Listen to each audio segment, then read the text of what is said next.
Désormais, l'argent coule à flot sur le foot français, enfin surtout sur Paris et Monaco. C'est une bonne chose? C'est un peu trompeur, hein. Il y a de l'argent qui arrive, heureusement, dans deux grands clubs. La situation économique, pour autant, reste assez difficile dans les autres clubs. On est frappé par la crise. Donc ces investissements étrangers sont d'autant plus les bienvenus. Donc ça veut dire qu'on a un championnat qui démarre ce soir à double vitesse? D'abord, il y a une excitation qui est à son comble. Je veux dire, vous l'avez remarqué en lisant les journaux depuis quelques jours. Pourquoi? Parce que les gens sont en train de réaliser que le foot français a changé de dimension, qui devient le centre d'intérêt, un des centres d'intérêt majeurs sur la planète foot. Ce qui n'était pas le cas les années précédentes. Ce qui n'était pas le cas les autres années.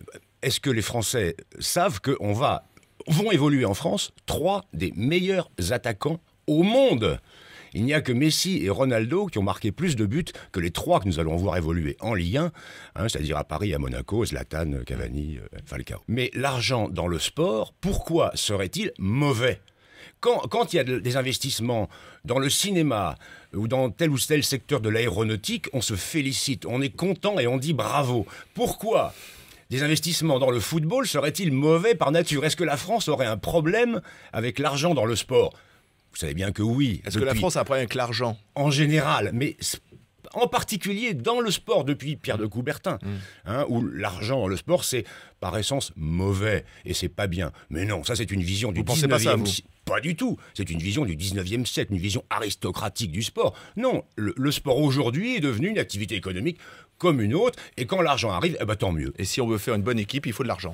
Mais oui, et si on veut gagner des Coupes d'Europe, les Français le savent bien, ils veulent qu'on gagne des Coupes d'Europe. Ça ne s'est pas produit depuis 1993, donc là on a une occasion unique. Est-ce que Paris peut gagner cette année la Ligue des Champions? Oui.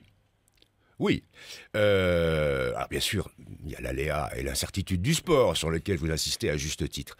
Mais Paris s'est volontairement taillé pour obtenir cet objectif. C'est une évidence. Alors, ce sera peut-être pas cette année. C'est quand même une compétition sacrément relevée. Encore une fois, Paris ne domine pas financièrement le football européen. Mais ils peuvent le faire. Si c'est pas cette année, ça peut être l'an prochain.